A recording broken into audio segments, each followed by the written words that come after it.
Gatot Nurmantio. Tempat tanggal lahir tanggal 13 Mei 1960. 13 Maret.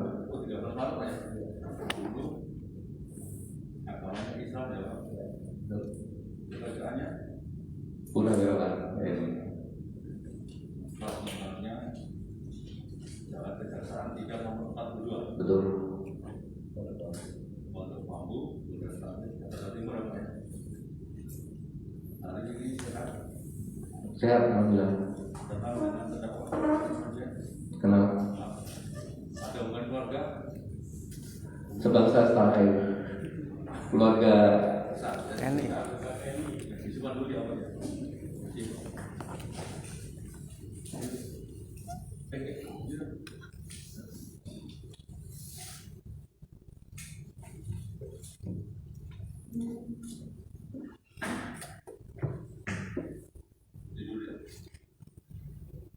Bismillahirrahmanirrahim. Bismillahirrahmanirrahim. Demi Allah, saya bersumpah sebagai saksi akan memberikan keterangan yang benar dan tidak lain daripada yang sebenarnya.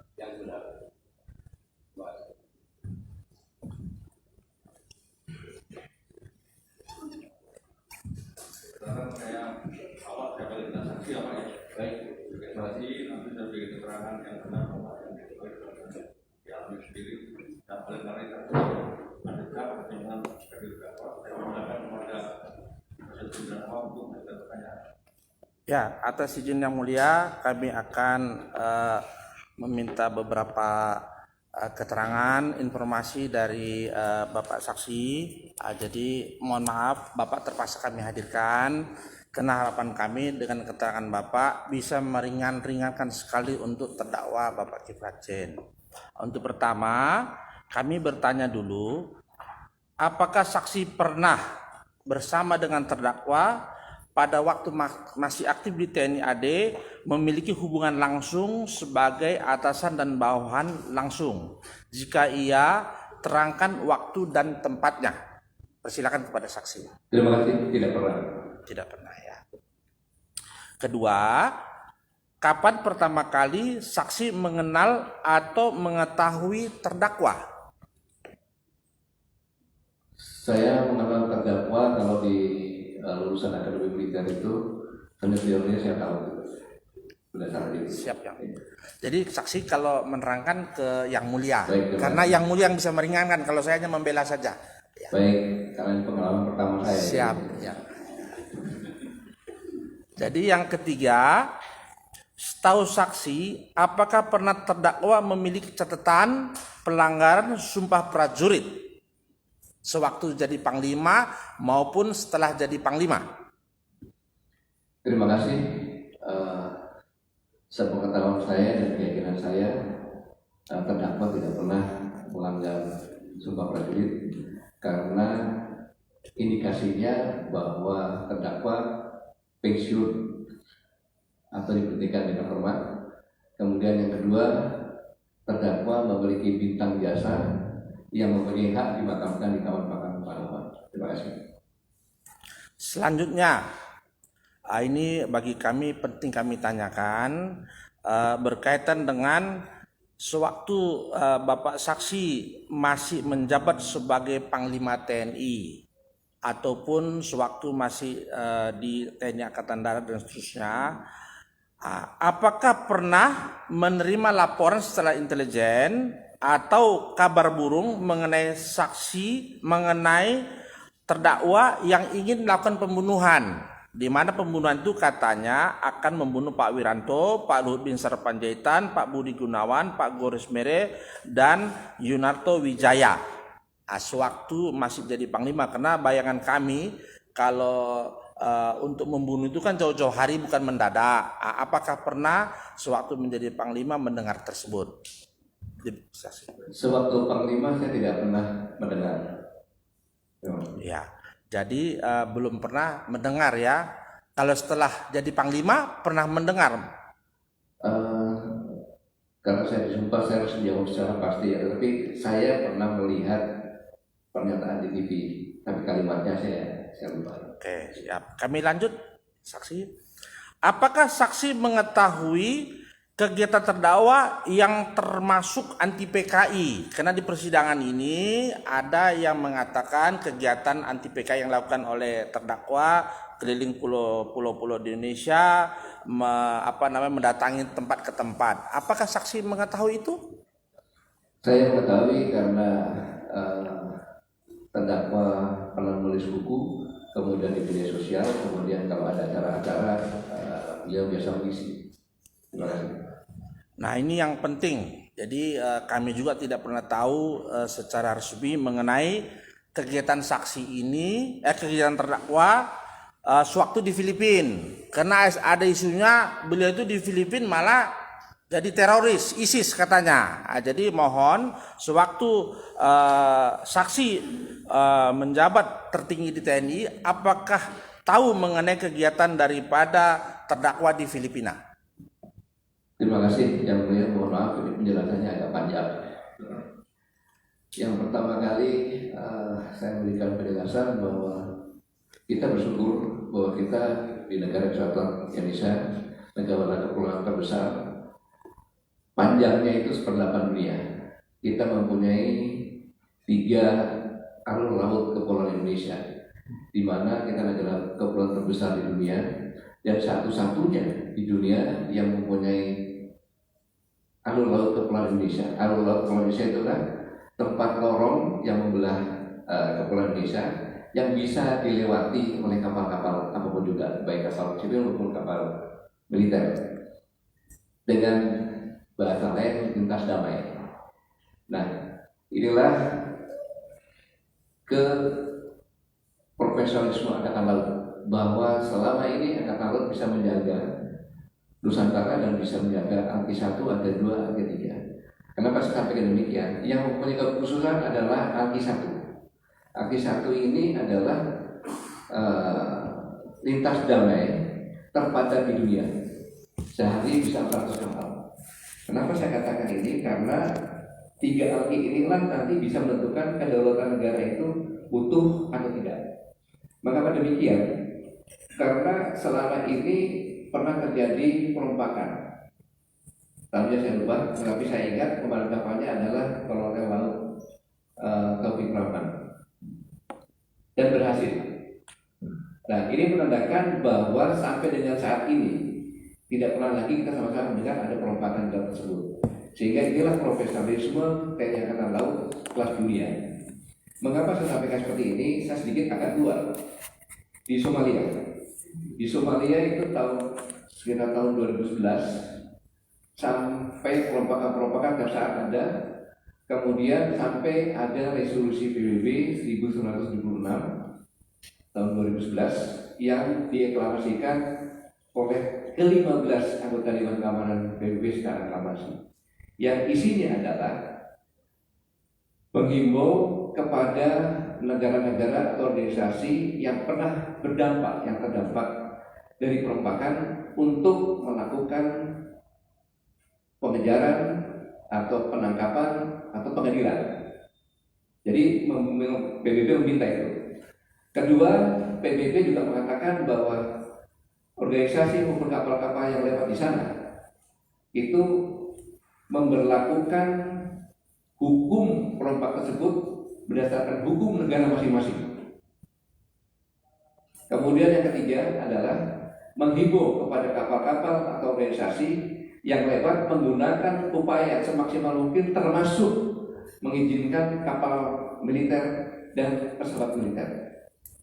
Ini menandakan bahwa kedaulatan Somalia tidak ada. Itu saya katakan tadi, Angki 1, Angki 2 itu bisa dijaga kedaulatan sampai dengan saat ini. Oleh sebab itu ada gambaran waktu itu ada kapal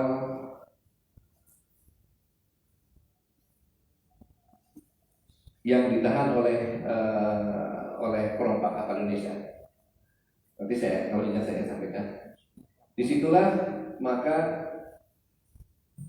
Presiden Republik Indonesia atau Pemerintah Indonesia melaksanakan apa yang dikatakan oleh resolusi PBB, yaitu berusaha untuk menangkap perompak, membebaskan, bahkan menggunakan kapal perang pun bisa.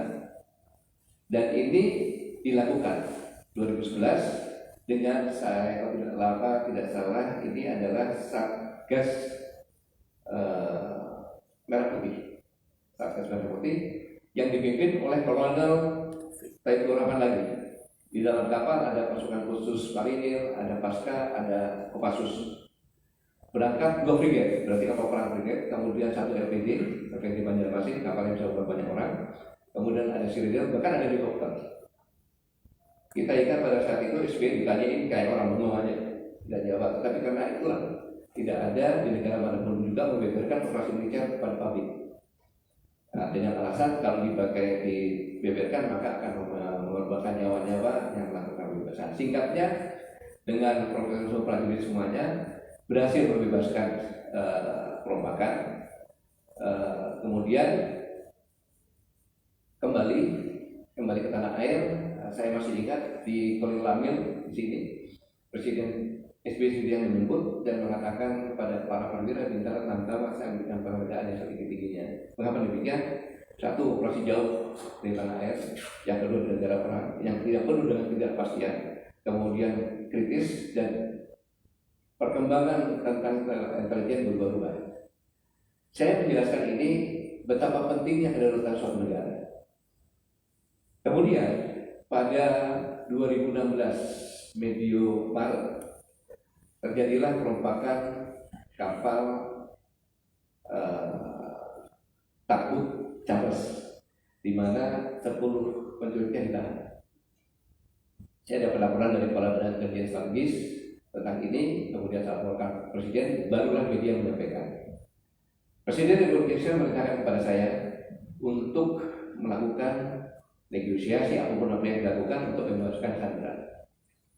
Sebagai Panglima TNI, saya hanya bisa menjawab siap kerjakan. Itulah yang dinamakan operasi intelijen strategis. Jadi operasi intelijen strategis, operasi yang langsung dipimpin oleh kepala negara. Permasalahannya adalah kejadian ini ada di Laut Damai juga, seperti arti Indonesia, tapi milik tipunya. Dan perampokan ini tidak begitu sering, hanya yang kena kapal-kapal Indonesia, sehingga PBB tidak mengeluarkan resolusi PBB. Dengan demikian itu masih wilayah dan pemerintah Filipina masih sanggup untuk mengatasi. Dengan demikian maka karena perintah saya lakukan, tetapi tidak bisa saya mengirimkan prajurit-prajurit militer ke Filipina. Berdasarkan itu saya perintahkan kepala Badan Intelijen Strategis yang pada saat itu Mayor Jenderal TNI Yahya Sudrajat untuk menyeleksi biodata orang-orang yang bisa ditugaskan, tetapi bukan militer, purnawira boleh. Singkat, berapa hari kemudian Pak Jaya lapor kepada saya menemukan orang adalah Mayor Jenderal TNI Purnawirawan Kiflan Zain. Saya tanya kenapa kamu pilih ini? Karena pada saat beliau merupakan Brigjen Jabatan Kepala Staf Divisi Infanteri 1 Kostrat, beliau pernah menjadi komandan pentingnya perdamaian antara Moro waktu dekat dengan Partis dengan Filipina dan berhasil. Untuk itu saya katakan saya setuju dengan apa itu, silakan adakan pendekatan untuk bisa komunikasi. Saya ingat waktu itu tanggal 31 Maret 2016, Majen TNI Yahya Sudrajat minta izin dengan saya bersama-sama dengan Letjen TNI Syafril Mahyudin, Irjen TNI, dengan alasan sama-sama orang Padang. Maaf ini saya menjawabnya sama-sama orang Padang tidak mudah. Singkatnya berangkat ke sana menyampaikan maksud dan tujuannya, dan suatu hal yang mengharukan, maaf yang mulia, bahwa Majen Purnawirawan Kiflan Zain katakan di minus ada bangsa, saya siap. Dan jawabannya adalah sekarang pun saya siap, lapor bersama Panglima TNI, saya akan berangkat ke sana untuk rakyat bangsa dan negara. Singkatnya beliau berangkat ke sana, tentunya dengan koordinasi Angkatan Bersenjata Filipina, kemudian intelijen Filipina dan atas pertahanan maupun asal militer, Kementerian Luar Negeri, sehingga beliau singkat berhasil masuk dan bersama-sama dengan Nur Mosyari. Operasi sana adalah operasi intelijen, sehingga tanpa administrasi, tanpa catatan, tanpa dokumentasi, semua perintah hanya secara lisan dan bertanggung jawab kepada saya pribadi lewat Kepala Badan Jaringan Strategis.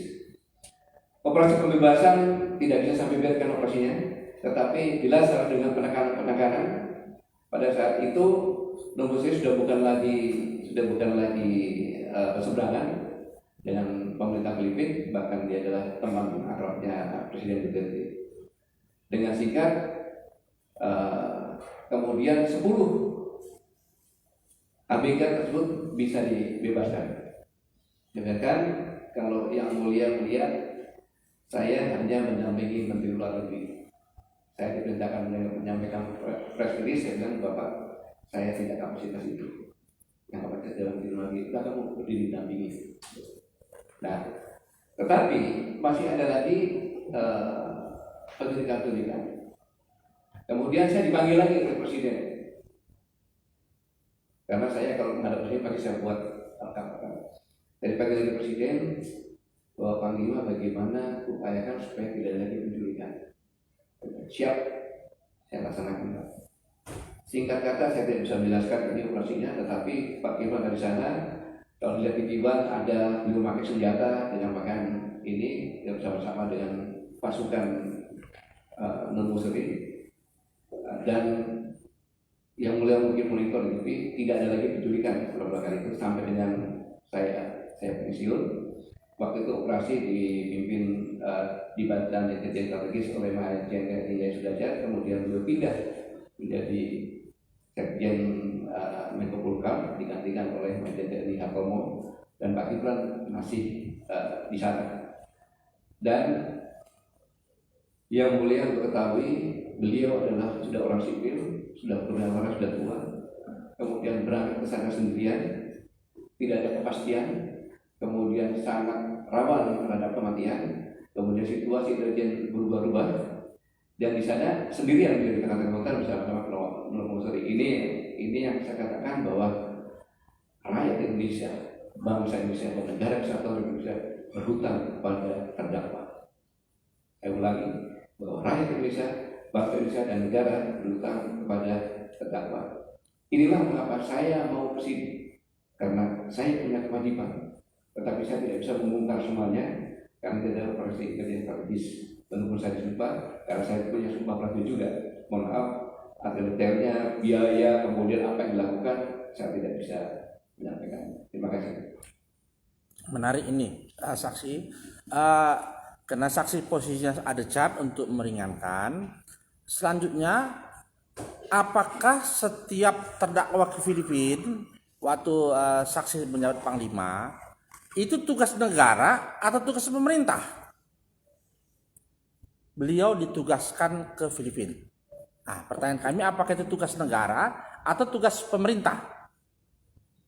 Saya sampaikan bahwa operasi intelijen strategis tanpa administrasi, tanpa catatan.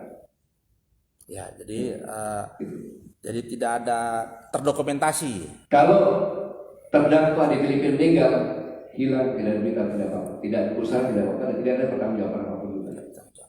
Dan terdakwa sudah tahu sampaikan seperti itu. Siap. Selanjutnya, terhadap penugasan tersebut, maka singkat saksi, apakah terdakwa ada menerima upah atau uang jalan guna pembiayaan dan atau hadiah?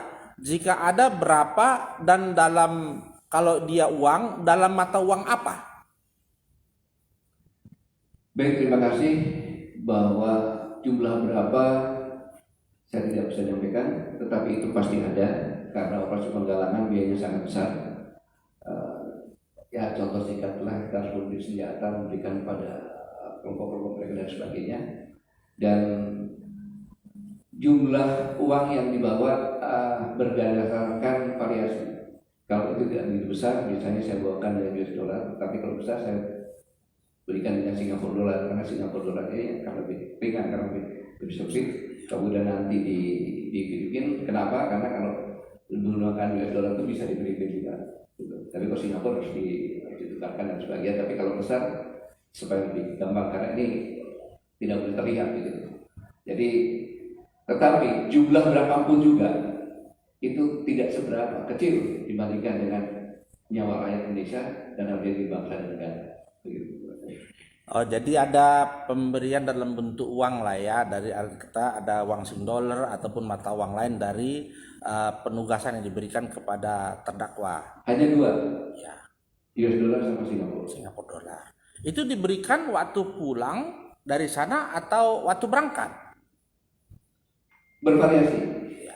Berangkat sudah pasti, kemudian kalau ada keperluan apa-apa kita bisa lewat kurir mengirimkannya, kita bisa lewat rekening. Kemudian kembali, khususnya kalau ada hasil-hasil, itu suatu hal yang biasa, itu bukan biaya tapi penghargaan saya. Ya, ya. Sebagai gambaran saja, ini bukan pingin tahu, tapi untuk jadi pertimbangan dalam persidangan ini. Jadi terdakwa ini kan di sana bukan 1 hari, tentu 1 bulan atau 2 bulan. Nah, kalau Bukan 1 bulan, setahun lebih. setahun lebih. Nah, kalau seorang yang ditugaskan selama setahun, misalnya aktif, tentu akan pulang membawa uang sekian. Artinya upahnya apa namanya itu, uang jalan itu dan segala macam. Apakah untuk terdakwa juga disamakan akan memberikan hak sama dengan pangkat mayor jenderal aktif atau berbeda atau lebih tinggi? Pasti lebih tinggi.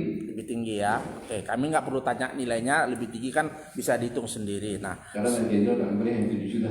ya, ya, ya. Selanjutnya kami akan bertanyakan, apakah saksi pernah mengikuti di media mengenai adanya press conference pada tanggal 28 Mei dilakukan di kantor Menko Polhukam, di mana di sana hadir pada waktu Menko Polhukam Pak Wiranto, sebelah kirinya Pak Tito, sebelah kanannya Pak yang Menko Polhukam sekarang siapa namanya? Mahfud MD dan seterusnya. Itu dipublikasi secara media massa pada tanggal 28 Mei. Apakah saksi pernah melihatnya? Kalau tidak, kami perlihatkan sekarang. Saya memori saya mengingat itu ya. Tapi kalau melihat juga saya takut ada kesalahan bagi saya. Oke, izin yang mulia, kami ingin memutarkannya. Ya. 2019 yang mulia.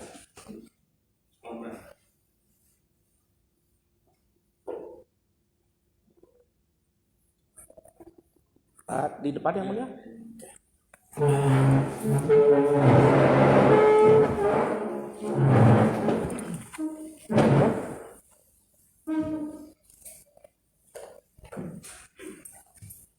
Ini kami buka lagi dari media.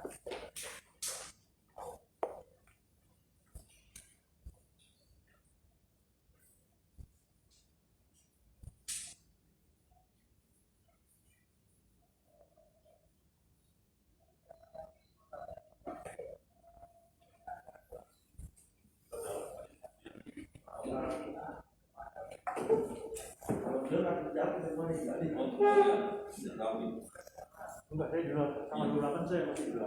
Kalau 28 tadi sempat lihat itu di TV di rumah ya. Kami yang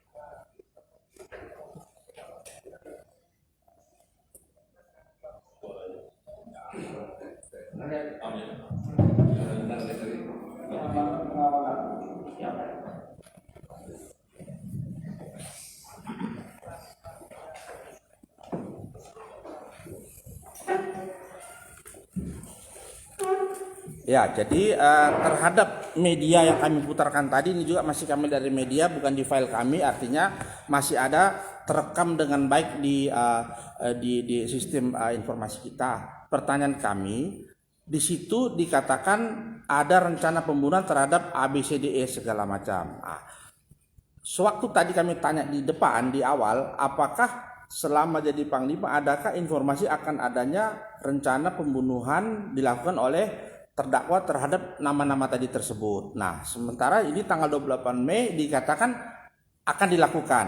Nah, pertanyaan kami di sini, apakah terhadap tokoh-tokoh nasional, kalau memang ada rencana pembunuhan, itu tidak dilakukan proteksi ataupun perlindungan secara khusus oleh TNI? Itu pertama. Kedua, apakah seperti seorang terdakwa ini yang tadi saksi katakan pernah menugaskan yang lebih penting, mempunyai karakter seperti ini di catatan militer lah atau apa saja? Dua pertanyaan kami, mohon saksi Adecat menerangkan.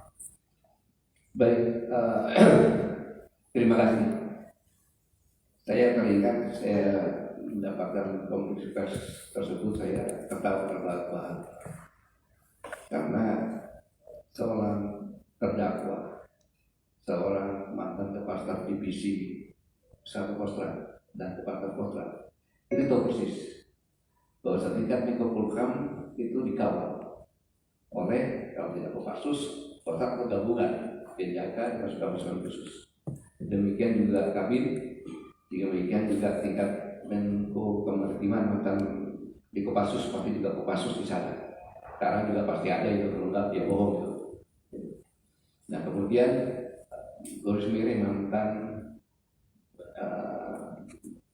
dan Satuan Khusus Kepolisian itu ada semacam etika, mantan komandan itu pasti dikawal karena kebijakan Densus 86 itu pasti Densus 86 pasti berkaitan dengan teroris sangat berbahaya kan, maka dia pasti dikawal. Nah yang satu lagi saya nggak tahu siapa. Kabin juga dikawal oleh pasukan-pasukan khusus yang sudah cukup senior karena Sandi Yuda dan sebagainya. Yang kedua, yang saya tertarik itu untuk apa terdakwa membunuh? Untuk apa terdakwa membunuh? Karena saya juga seorang mantan tentara, tidak mungkin saya membunuh orang kalau bukan masalah ideologi. Kalau masalah ideologi saya dengan tertawa bisa bunuh. Jujur ya, tapi kalau bukan ideologi, 1000 kali saya berpikir. Karena kita ini kan udah tua-tua kan, udah dekat pulang gitu. Jadi membunuh itu adalah yang bisa cabut Jawa itu hanya harus pada masalah. Dan kemudian dengan apa membunuhnya? Dengan apa? Kalau menurut saya yang paling logis dengan sniper pun sniper yang modern yang di atas jarak 500 meter. Atau dengan bom bunuh ini paling-paling.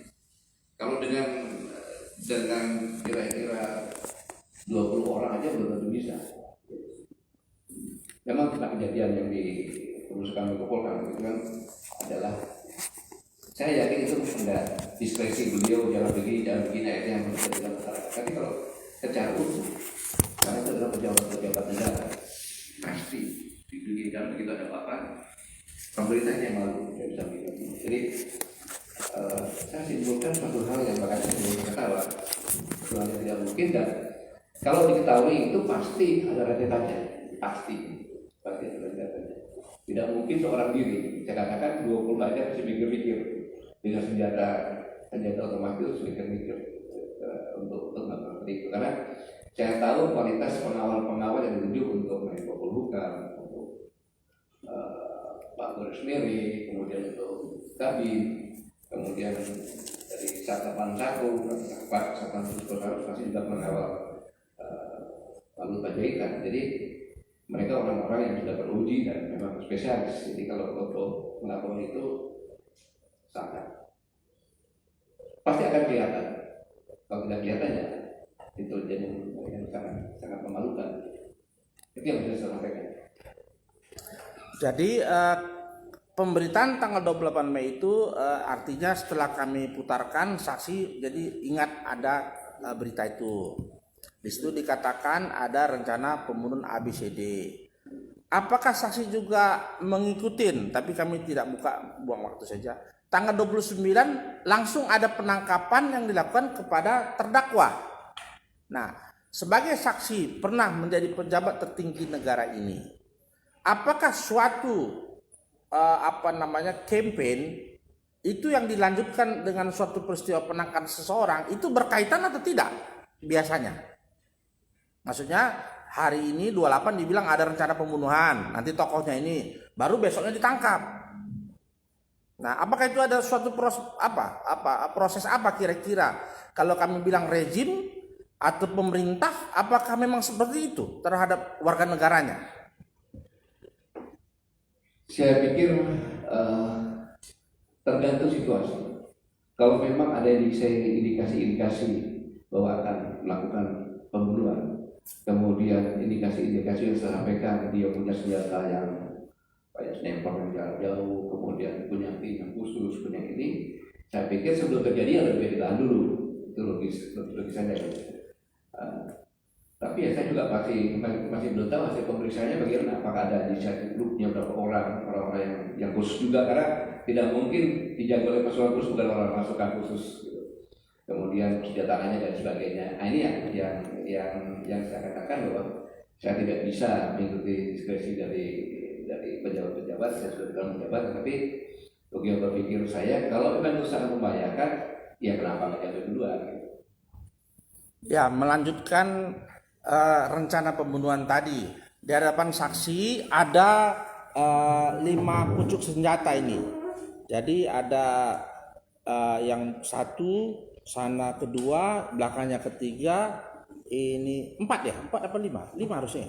5. Satu lagi mana? 1, 2, 3, 4.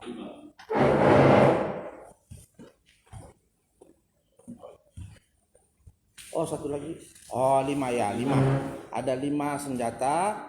Jadi di hadapan 1, 2, 3, 4. 4 apa 5 senjata? 4 ya? Ada 4 senjata. Ya. Di dalam persidangan sudah dikatakan yang paling sebelah sana, sebelah kiri daripada saksi adalah Meyer. Sebelahnya lagi yang agak besar ini namanya revolver. Sebelahnya lagi revolver juga namanya Lady Guns. Nah, yang paling ujung ini katanya laras panjang. Itu sesuai dengan dakwaan. Tolong saksi perhatikan dulu. Saya tidak bisa menentukan senjata ini berbahaya, langkah panjang. Jadi kalau tentara itu yang lihat adalah munisinya, kaliber munisinya. Saya belum tahu ini kaliber munisi berapa mili. Ya, kaliber. Kalau sesuai dengan dakwaan kaliber 22 yang paling kanan, yang itu lah kaliber 22 yang ini dengan itu 38 yang hitam besar, yang paling ujung 22. Terus pertanyaannya apa ini? Jadi inilah senjata-senjata yang diadakan katanya untuk membunuh tokoh-tokoh tadi.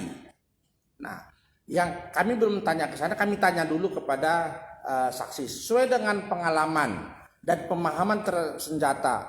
Apakah senjata-senjata tersebut adalah memang milik TNI Polri atau bukan? Kalau yang revolver ini kemungkinan ya, saya nggak tahu mereknya apa, tapi biasanya dipakai oleh kepolisian. Kepolisian yang besar ya? Kalau yang ini tidak ada, karena begini, TNI itu berperan dengan persenjataan jarak jauh maupun jarak dekat yang meyakinkan mematikan. Tapi kalau kaliber 22 ini, berdasarkan pengetahuan yang saya tahu, jarak efektifnya hanya 10 meter. Jarak efektif hanya 10 meter. Jarak efektif jarak yang mematikan, dan kalau kita nembak kena. Di luar itu dia bisa kena angin, bisa kena apa, itu kaliber 22. Tapi kalau kaliber yang 9, sih tidak ada 9, itu 25 meter. Jadi kalau ini memang ini laras panjang, tapi saya pikir ini hanya untuk mungkin ini untuk burung, atau apa dengan menggunakan. Tapi kalau kaliber 22 itu saya pastikan jarak efektif hanya 10 meter. Ya. Jadi sesuai dengan pengalaman dan jabatan, jadi senjata itu tidak pernah dikenal di dalam TNI ya. Kalaupun ada mungkin di Polri yang salah satu yang agak besar itu ya, revolver yang pertama. Nah, di sini saksi yang kami ingin tanyakan juga, yang sebelah kiri itu katanya Meyer. Apakah kalau dibilang Meyer, saksi pernah lihat itu Meyer seperti itu? Karena di TNI kan senjata seperti ini tidak ada ini. Tidak ada, apalagi kalibernya 22. Jadi di TNI tidak ada ya. Ya, kalau Jadi ada kasih ini mungkin, tapi secara organik TNI bisa apakah seperti tidak ada. ya, si izin yang mulia, apakah saksi berkenan untuk melihat yang mayor? Saksi bisa memberikan pengetahuannya ini memang buatan Jerman atau buatan Indonesia atau rakitan atau apa kira-kira? Bukan kira-kira, sepengetahuan saksi. Kalau ini bisa buka dalamnya, bisa mengetahui benar atau tidak. Tidak saja. Izin Bisa. Tidak.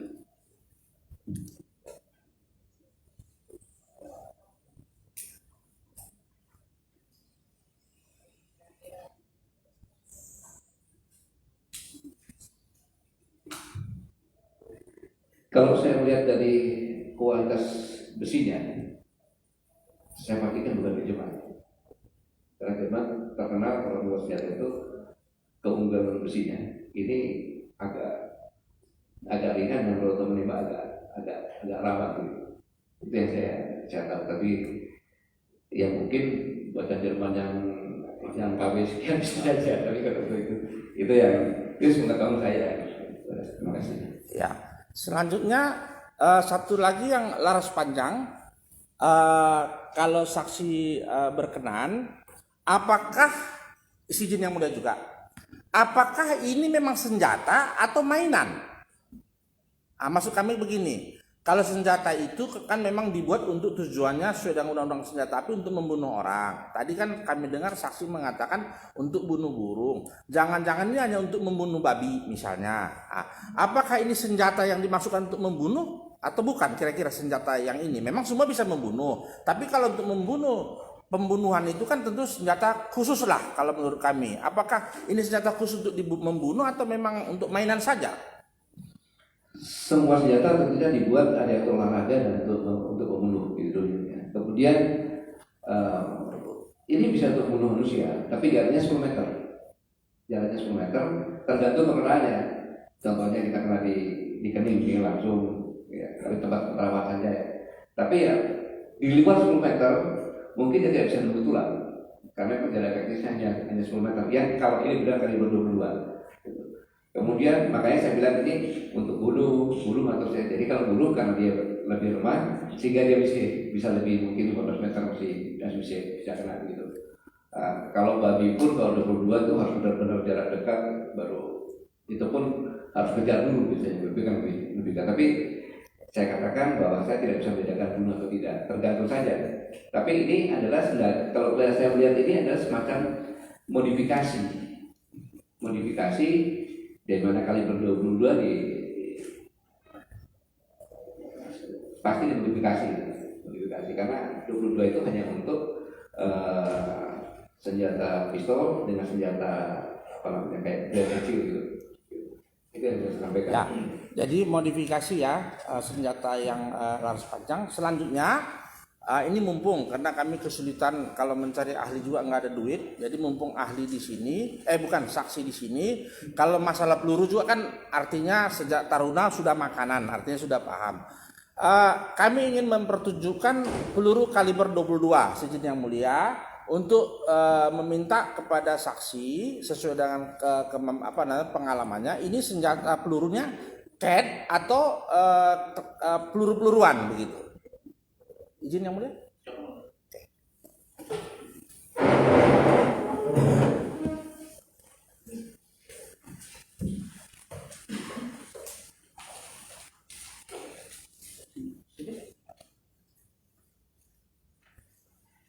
Yang 22.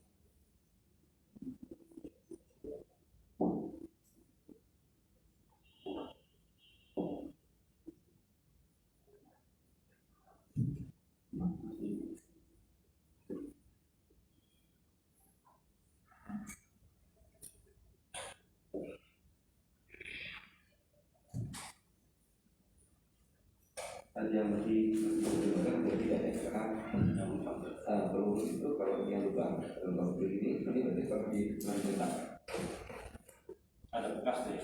ya karena ada kena pukulnya tuh Ya, ya.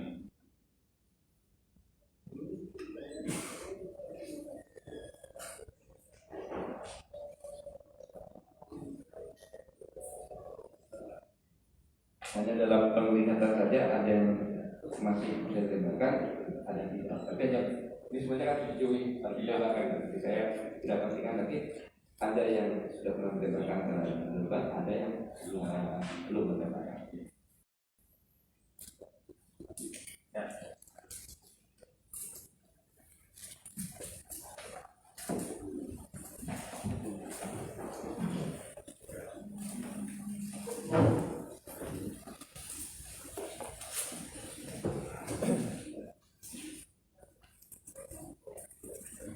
Kembali kepada karena dalam persidangan ini dianggap terdakwa ini ada memberikan uang sing $15.000 kepada seseorang. Nah, oleh seseorang itu mengaku uang itu dibelikan untuk senjata ini atas perintah daripada terdakwa. Sementara tuh uang itu katanya berasal dari Habil Marati. Nah, sementara Habil Marati dalam persidangan menyatakan tidak pernah menerima uang tersebut. Nah, tadi saksi Adecat mengatakan sewaktu beliau pergi ke Filipina, pergi ataupun pulang ada memberikan imbalan dalam sing dolar maupun dalam mata uang lain. Pertanyaan kami terhadap sing dolar yang diberikan tersebut, apakah pernah tujuannya untuk digunakan membeli senjata ini? Atau itu uang yang diberikan itu memang tidak pernah diberikan oleh saksi? Kan dua hal yang berbeda. Kalau kasih uang itu memang untuk memberikan senjata, atau memang uang itu tidak pernah diberikan, hanya mengaku-ngaku saja mungkin saya punya uang apa segala macam. Yang ketiga, setahu saksi, sewaktu memberikan sing dolar kepada terdakwa, uang itu dipergunakan untuk apa saja? Jadi tiga hal yang kami tanyakan sekaligus. Mohon saksi Adecat menerangkan. Terima kasih. Yang mulia saya ingat tadi bahwa kapal yang di Somalia dibebaskan ke Sinar Kudus, MF Sinar Kudus.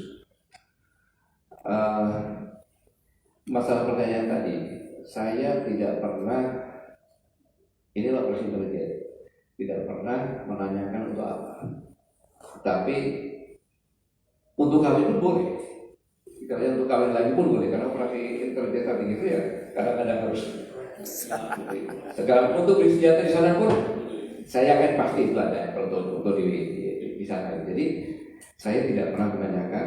Yang penting menyampaikan rencananya, targetnya seperti ini, kita berikan. Kita berikan hanya tadi pertimbangan adalah apabila jumlahnya besar pakai Singapura, apabila jumlahnya yang kecil pakai US dollar. Jadi sekaligus saya jawab semuanya tadi. Jadi saya tidak pernah menyampaikan ini harus begini, ini harus begini, yang tidak. Karena operasi intelijen saat itu sangat bervariasi dan maaf, uang segitu itu kecil untuk operasi. Terima kasih. Sementara dari kami cukup dulu yang mulia, kami kembali kepada yang mulia.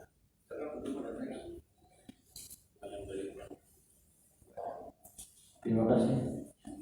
Terima kasih juga atas kehadiran Bapak dalam persidangan. Mohon izin sebelumnya saya memanggil saksi saya. Saudara saksi ya, sepengetahuan saudara sebagai tentara, tentunya pada dirinya itu melekatkan fungsi intelijen.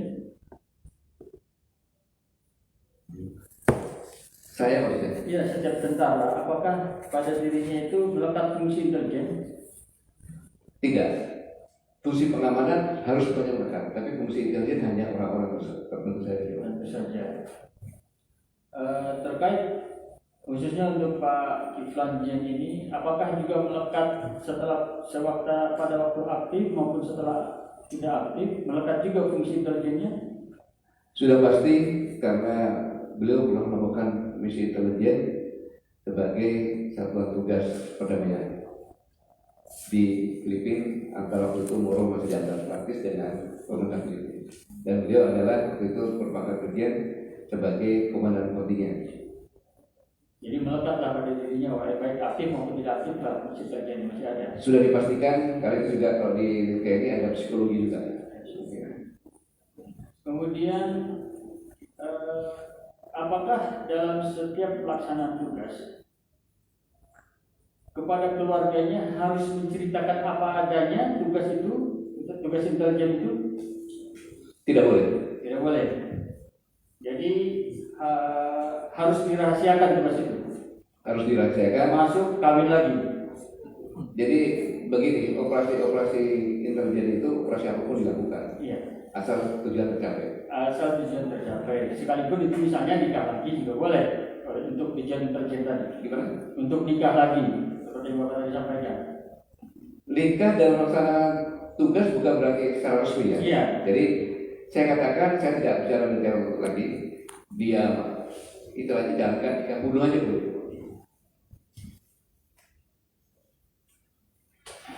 Apakah saudara pada saat Pak Kiflan Jen ini melakukan hubungan dengan orang-orang sempat dilapori juga oleh Pak Kiflan Jen? Misalnya bertemu dengan Iwan, kemudian terdakwa Iwan ataupun terdakwa Tajudin ataupun terdakwa Azlarmi, apakah sempat dilaporkan? Saya tidak pernah kenal. Cukup yang mulia. Cukup ya.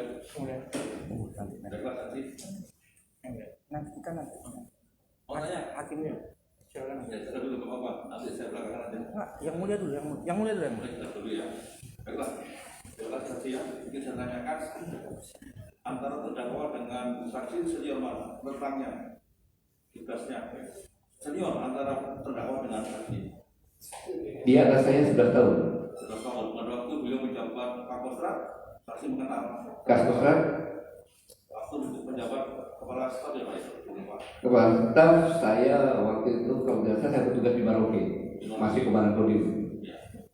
Secara kedinasan pernah dekat enggak? Misalkan saya tahu pribadinya Pak Kiflan. Tidak pernah. Tidak pernah ya. Tidak pernah. Nah tadi pada waktu mau operasi intelijen ke Filipina tahun 2016 itu memang ada ABK Indonesia di dari Sulawesi kan semuanya. Itu memang kan Bapak kan tahu kan jago-jagonya itu jadi Indonesia ini ya. Nah, kemudian dari Kabakis memilih Pak Kiflan Jen.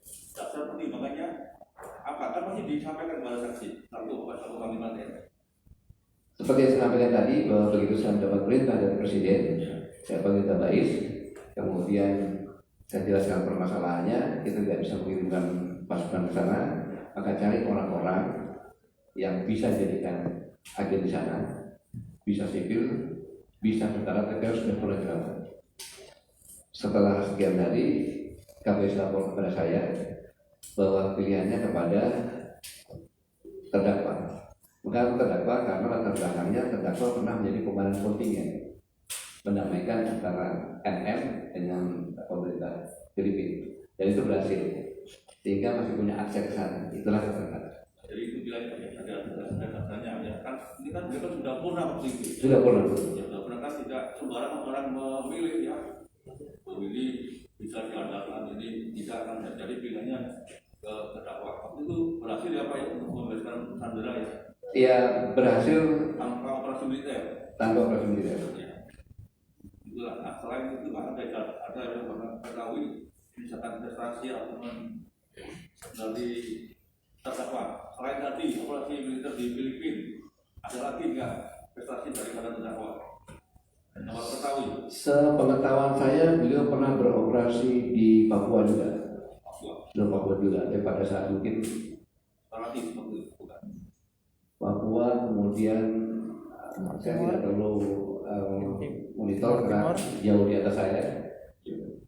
Tapi yang jelas saya yang monitor yang pasti beliau pernah menjadi komandan kontingen, itu yang pasti latar belakang untuk menuju terdakwa. Kemudian yang berkaitan dengan perkara ini Pak, ini kan sebetulnya berkaitan dengan tadi sudah disebutkan dari di dalam itu jadi dikatakan kan ada akan melakukan pembunuhan. Tadi Bapak katakan saya dalam hati tertawa, hal ini kan tidak benar. Jadi kan Bapak ini saya tertawakan, ini hal yang mustahil kan itu. Nah, asumsi Bapak apa yang bisa diterangkan ini? Kalau ini betul-betul tidak akan membunuh kita, Bapak jadi katakan saya tertawa nih, asumsinya apa Pak? Benarnya?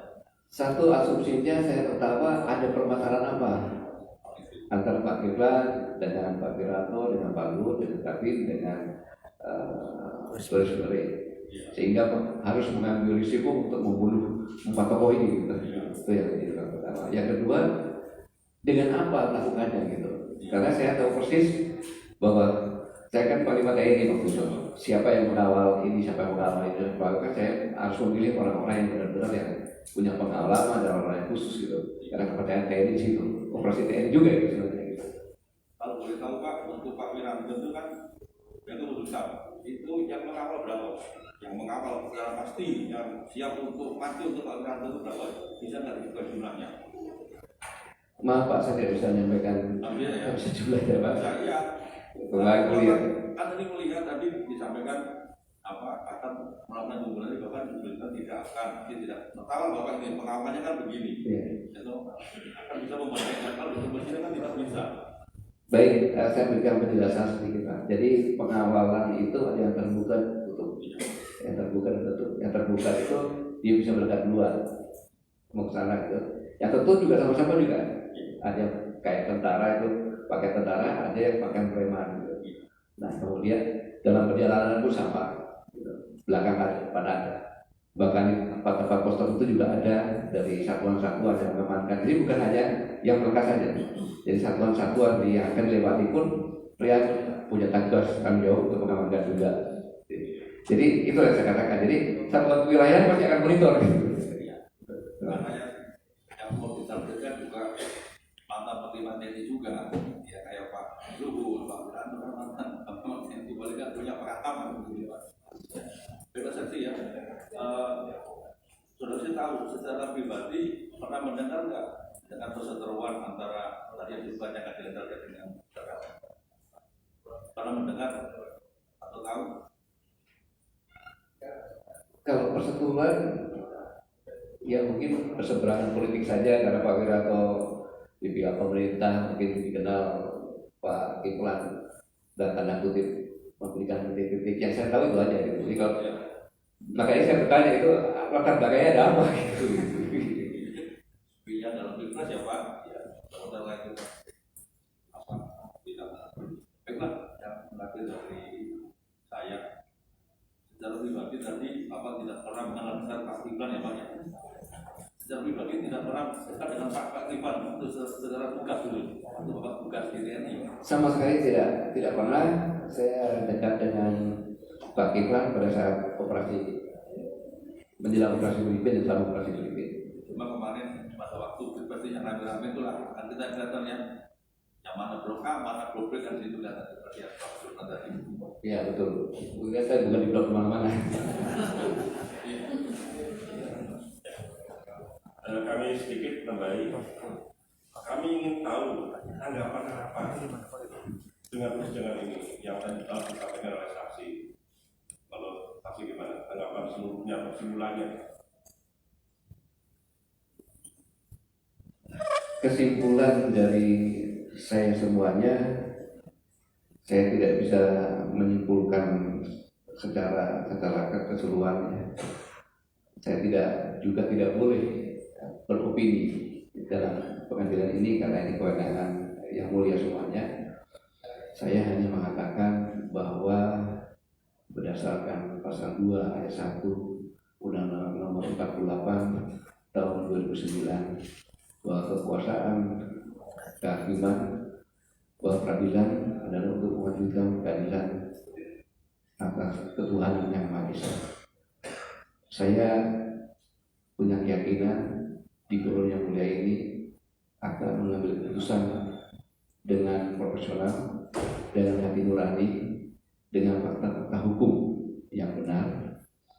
Kemudian saya tidak percaya bahwa ada siapapun bisa mempengaruhi, karena berdasarkan undang-undang tersebut menurut persepsi saya pribadi, kalau ada orang ataupun sama juga mempengaruhi dan diikuti, maka hakim tidak percaya dengan Tuhan Yang Maha Esa, karena menganggapnya mempengaruhi Tuhan Tuhan. Makanya saya tegas sekali dalam keadaan ini akan profesional dan hati nurani. Makanya saya tidak minta untuk diringankan, tidak minta untuk dibebaskan, tetapi saya memberikan penjelasan hanya untuk memohon kepada Yang Mulia melaksanakan sesuatu dengan profesional, dengan hati nurani. Tentunya setiap keputusan di pengadilan kan keadilan atas dasar ketuhanan Yang Maha Esa, itu dipertanggungjawabkan oleh Tuhan Yang Maha Esa. Saya pikir itu yang bisa saya sampaikan. Terima kasih. Terima kasih. Ya, masih ada tambahan yang mohon sedikit lagi saksi ya. Tren ada mau nanya? Cepat. Ada. Udah dijawab tadi Pak. Oke. Jadi sedikit walaupun tadi sudah sepertinya closing statement, tadi kami ada yang terlupakan. Ini adalah dari sini saja Yang Mulia ya. Ini Kurniawan, biasa dipanggil Iwan. Saya berdomisili Tanjung Bogor. Saya diamankan polisi pada tanggal 21 Mei pukul 13.00 terkait ujaran kebencian, kepemilikan senjata api, dan ada kaitannya dengan senior saya, jenderal saya yang saya hormati dan saya banggakan, yaitu Bapak Mayor Jenderal Ibrahim, di mana pada bulan Maret, sekitar bulan Maret, saya dan saudara Udin dipanggil Bapak Ibrahim untuk ketemuan di Kelapa Gading. Pada dalam pertemuan tersebut, saya diberi bank 150 juta untuk pembelian alat senjata, yaitu senjata laras pendek 2 pucuk dan laras panjang 2 pucuk. Ya, uang sebesar 50 juta dalam bentuk dolar Singapura, dan langsung saya buka di Messenger. Karena saya belum mendapatkan uang yang dimaksud, senjata yang belum dimaksud, saya dikejar dan ditagih oleh Bapak Ibrahim. Dan saat ditangkap saya membawa 1 pucuk senjata jenis revolver kaliber 38 Magnum. ya, jadi kami cukupkan. Yang ingin kami tanyakan kepada saksi, di sini dikatakan pada bulan Maret dia menerima uang dari terdakwa. Sementara dalam persidangan, dalam dakwaan, dalam penyidikan polisi berubah menjadi tanggal 9 Februari 2019. Jadi mundur 1 bulan. Dan dalam persidangan ternyata senjatanya 4 laras pendek, 1 laras panjang. Di sini dikatakannya tadi 2 laras panjang dan 2 laras pendek. Nah, yang ini kami tanyakan kepada saksi, karena saksi mantan panglima, artinya kan membawain juga namanya polisi militer, membawain juga auditor jaksa militer dan segala sesuatu, dan membawain juga masalah penyidikan. Pertanyaan kami, dengan pernyataan yang tadi disampaikan kepada publik pada tanggal 11 Juni 2019, artinya terdakwa sudah berada dalam tahanan. Ternyata di dalam persidangan sekarang seperti kami katakan. Nah, sepengetahuan saksi, apakah boleh suatu negara atau suatu pemerintah atau suatu rejim merubah-rubah keadaan yang sebenarnya menjadi keadaan yang tidak sebenarnya? Itu dulu pertanyaan kami.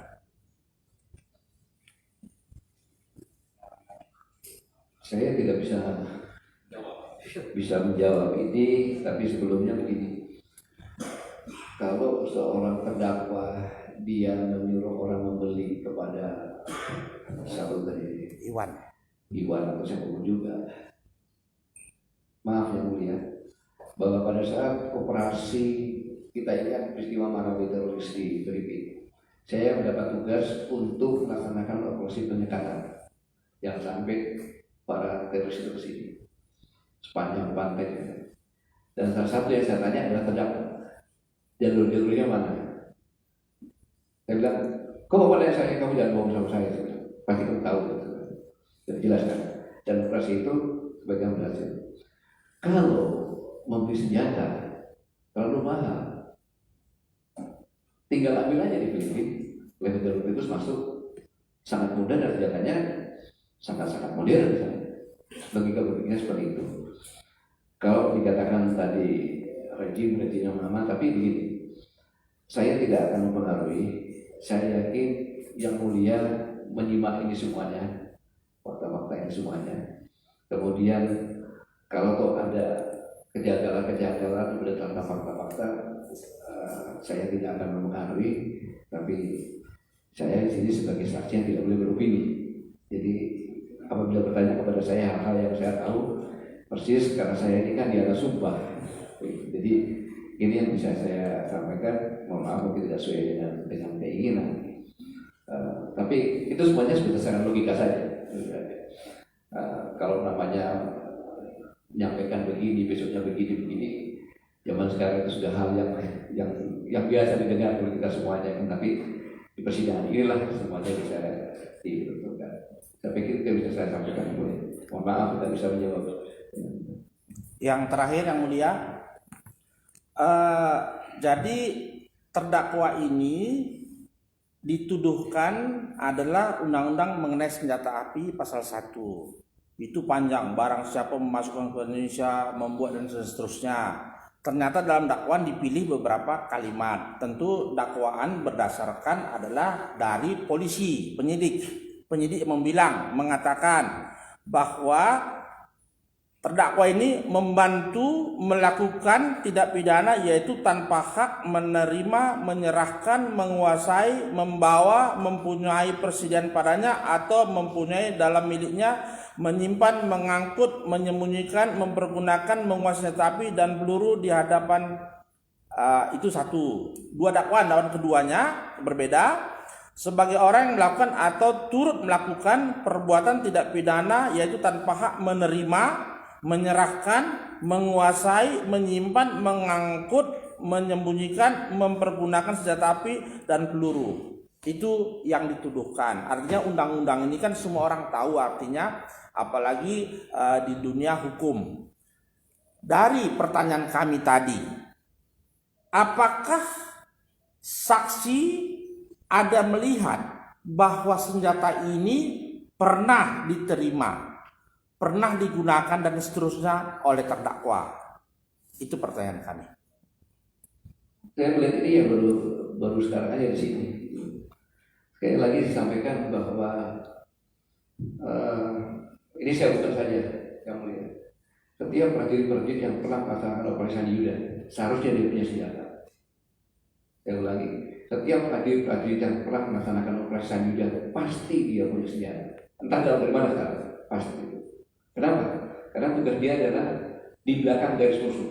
Jadi kalau kita perang di depan, dia di belakangnya garis musuh dan bertugas untuk memperbesar kekuatannya dia. Jadi dia harus memperbesar, menyiapkan senjatanya, menyiapkan orangnya, mengadakan perlawanan. Itulah operasi Sandi Yuda. Jadi kalau senjata kayak gini ya, saya pun nggak berani menggunakannya. Jadi istilahnya tidak masuk dalam logika saya, karena terdakwa pernah melaksanakan operasi di Filipina, di TV juga lihat dia membawa senjata yang modern, kemudian memasukkan di Filipina banyak sekali, jalur-jalur tikus lewat Kalimantan bisa, lewat Sulawesi bisa, lewat Sangat Laut bisa, lewat Maruni. Itu kalau dilakukan, logika berpikir saya seperti itu, gitu. Ya, bisa.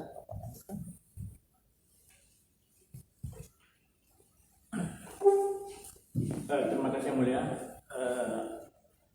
Sakti, saya memang ditugaskan oleh saksi, walaupun saya belum kenal, tapi saya tahu bahwa saya setia pada bangsa saya, negara saya.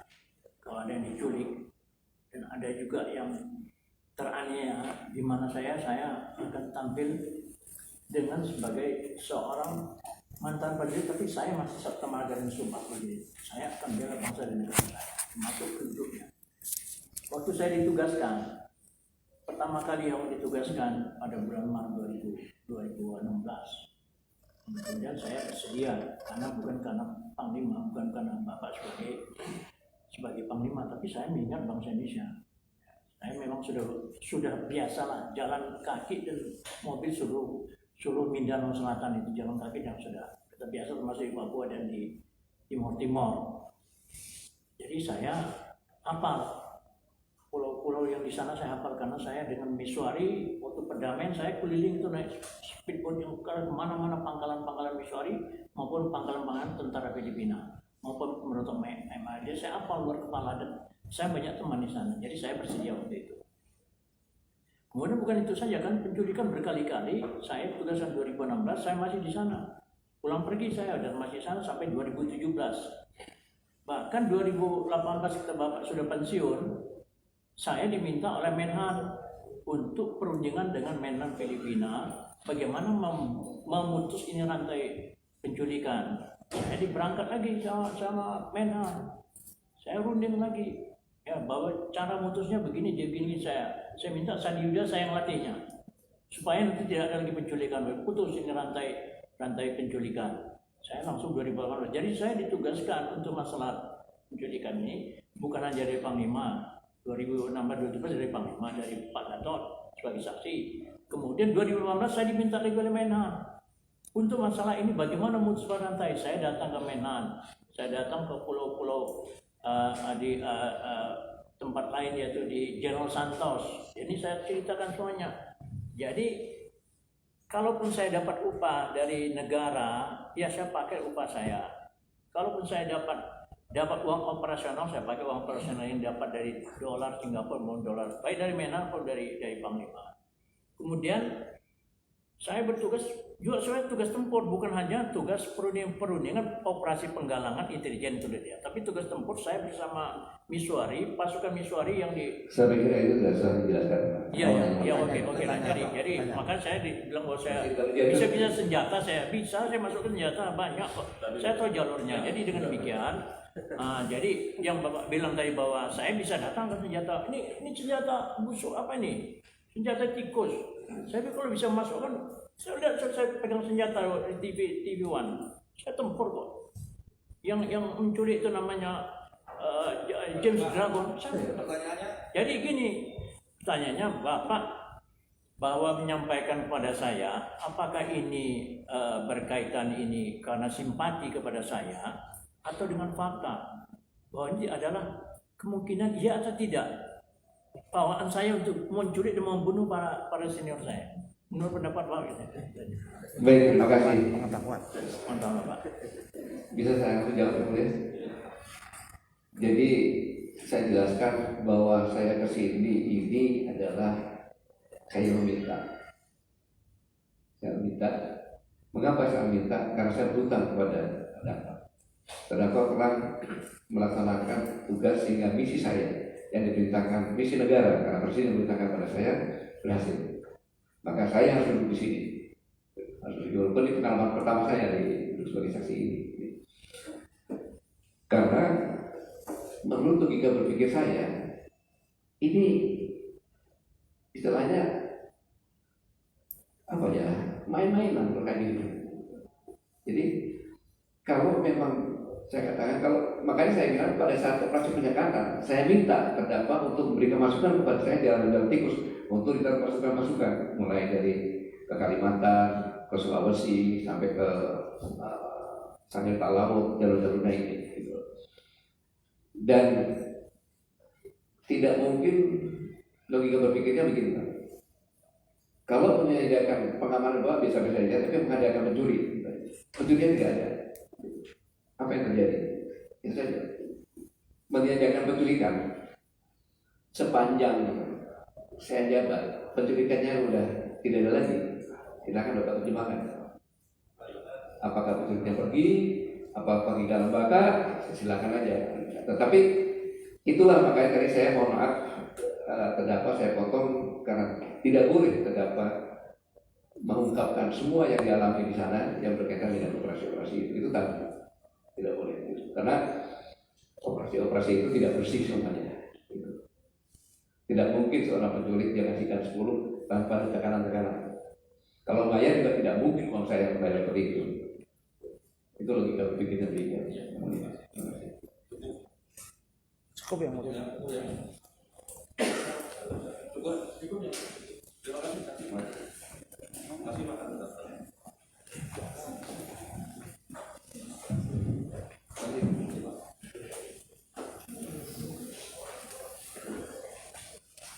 Ayo. Bapak.